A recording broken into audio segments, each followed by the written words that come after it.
Tomorrow night on Raw, Vince McMahon is scheduled to appear to announce the new COO of Smackdown. Who do I think it'll be? Well, I'm going to break down all the options for you guys on today's vlog.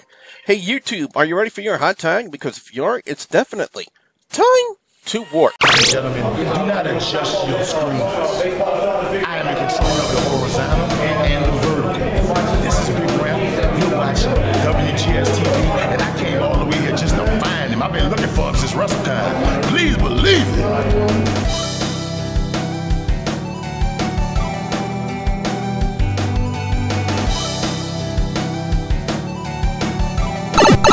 Greetings, YouTube. Welcome back into another episode of WGS-TV right here on YouTube.com/Wrestlegamer. I'm your friendly neighborhood Wrestlegamer. With the brand split rapidly approaching, it has been reported that Vince McMahon will be appearing on Monday Night Raw tomorrow night to announce the new COO of Smackdown.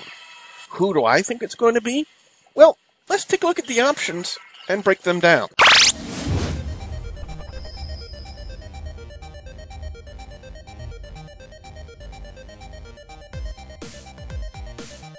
Teddy Long was the first of the past SmackDown general managers to make a return to WWE. However, I'm not really putting any stock into it. It's not meant to be disrespectful towards Long in any way, shape, or form.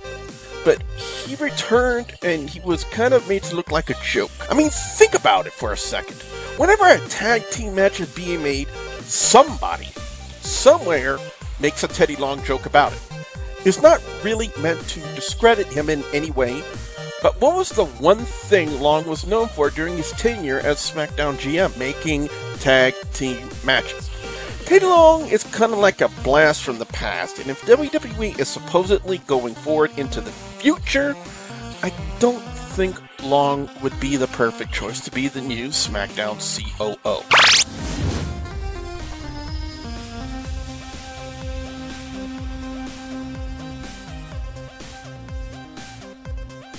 Earlier today, I posed this question on the WGS-TV Facebook page, group, and the HWR chat room group, and the one name that I was surprised to see was Kane. From the way things appear to be, Kane is right around the tail end of his career as a wrestler, so the possibility remains that it could be him if he's truly retiring from the ring. Corporate Kane is quite the character on WWE TV, despite what other people might think of him as of late. The last few weeks, we saw him 3 times, twice as Corporate Kane and once as Demon Kane when he challenged movie quote Miz for the Intercontinental Championship. Now, am I saying he's definitely going to be the new COO? No. What I am saying is the possibility is there if he's truly retiring from the ring. Just because someone is retiring from the ring doesn't mean they can't still use him as an on-screen personality in some form. Look what they're doing with Daniel Bryan. He can't wrestle anymore due to the issues with his neck and concussions, but they're still using him as a color commentator for the Cruiserweight Classic, which starts this week.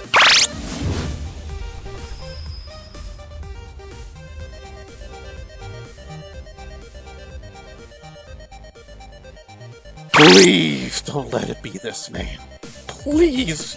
Don't let it be John Laurinaitis. You want to talk about jokes on TV? Laurinaitis was an even bigger joke than Teddy Long. I mean, did anybody really like his on-screen character as the man behind the people power movement? Also, how hard it is to tolerate his raspy, Brian Pillman-like voice on the mic. I think the last thing we need is Johnny Ace, one of the dynamic dudes at the helm on screen of the new SmackDown brand that's going live. That's just my personal opinion. There might be a few people who like him, but I still don't think it'll be him.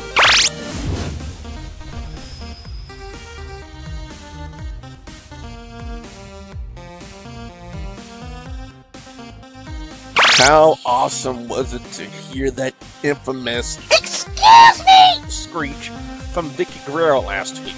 And the crowd reaction, man. It's amazing she can still get a huge amount of heat from the crowd just from saying those 2 words. Not many people can get that kind of a reaction. Now, when she started her tenure as SmackDown General Manager, it was kind of weak and soft at best. But as the time passed, she grew into her own character and became a great heel general manager. I have to say, if Latino Heat, the late great Eddie Guerrero, were here today, he would most definitely be proud of the work Vicky accomplished over the years. Now, even though I just sang the praises of Vicky Guerrero, I still put her in the category as a blast from the past. So as great as she once was, I wouldn't put her as the new COO of SmackDown.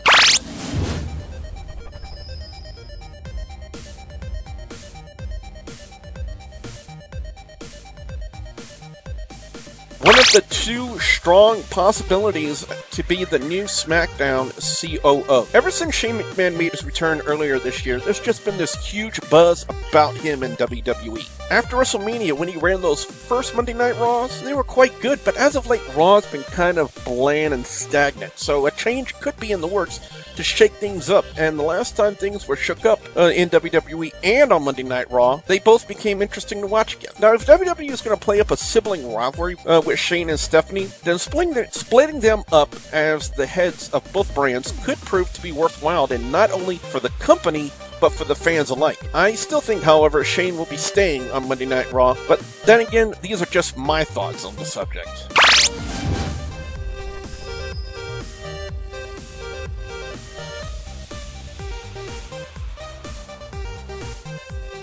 The other strong possibility of being the new SmackDown COO. Having the head of one show as a face and the other heel will provide contrasting styles as to how the shows will run and perform. Stephanie has been at the helm on screen as part of the Authority with her husband Triple H the past couple of years, so she already has massive heat with the fans, and having her as the head of one show with Shane being the other head would make for interesting TV, in my personal opinion. I think Stephanie would be the more likely choice of the McMahon siblings because she's already been at the helm of Raw with the Authority, so it's kind of like she's been there and done that. And let's not forget, everyone, when the first brand split happened well over 14 years ago, she was the first general manager of SmackDown. So that puts the odds even more in her favor of being the new SmackDown COO. Now, up to this point, I've only discussed the on-screen personalities we've seen over the past few weeks, but what about the personalities we haven't seen that have been at the head of SmackDown? Let's talk about them.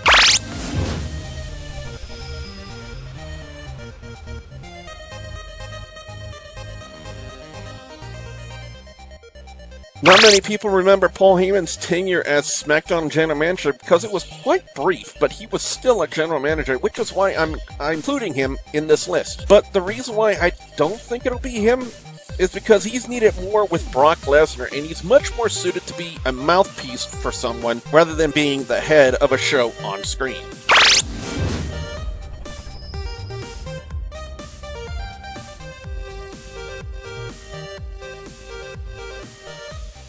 Rumors have been circulating over the internet these past few months of Kurt Angle making a return to WWE. We're going to talk about brief and less than memorable tenures as SmackDown General Manager. You have to include Angle in that list. However, if Angle is truly making a return to WWE, I think fans want to see him as an in-ring talent rather than just an on-screen personality.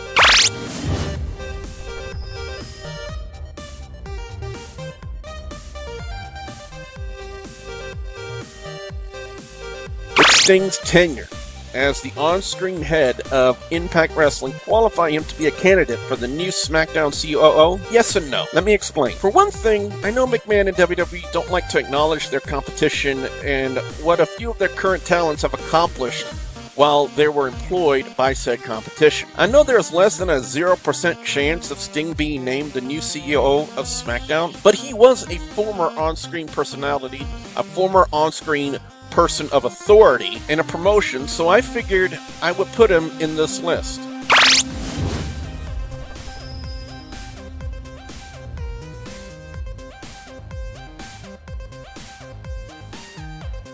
Would WWE take their on-screen WWE COO and make him the SmackDown COO? They could. I wouldn't put it past WWE Creative to take the Authority and make them the heads of SmackDown. Would it work? They've done it for the past couple of years with both Triple H and Stephanie at the helm on screen, but I think Triple H is more content to stay off screen ever since WrestleMania. Plus, I believe he put together the Cruiserweight Classic tournament together, so with that debuting this Wednesday night, I think he'll be tied up with that.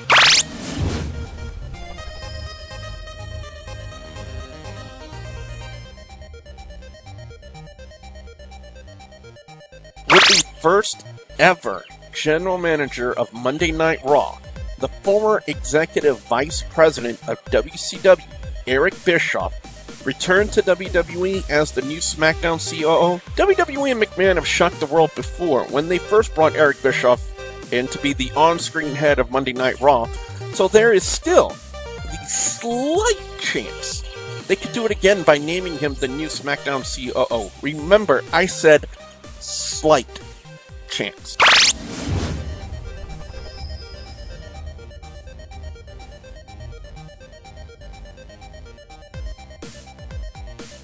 Now, could WWE bring in someone new to be the new COO of SmackDown? Of course they could. And that would definitely present a curveball for the online marks and fans of WWE. Now, who that person could be remains a mystery, and speculating on who that person could be would be next to impossible to do. I said at the onset of this video I would break down the options on-screen and off-screen of who could be named the new COO of SmackDown. You've heard what I've had to say on this. What I want to know from you guys out there, the viewers and subscribers, who do you believe Vince McMahon will name to be the new COO of SmackDown? I want to hear what you guys out there have to say. Be sure you put your comments in the comment section below. Don't forget to like, favorite, and subscribe. WGS-TV is on social media, on Facebook, Twitter, Instagram. You guys can ask me questions. Links will be provided in the description box below. And as always, guys and gals, I'll have a couple of videos in the annotations at the end of this video for you guys to check out as well. Don't forget to also check me out every Tuesday night at 8 p.m. Central Time on Sports Entertainment Tonight with Nick Fuquay and Mark Trahan. Coming up this week, I will review the Living on a Razor's Edge, the Scott Hall story DVD on the show, and I will unbox June's Wrestle Crate. Why so late? Well, because they sent it to me so late. Anyway, guys and gals, with that being said, I am your friendly neighborhood Wrestlegamer, and I will see you at the next What Zone. Bye, guys! Oh, not good. Not good!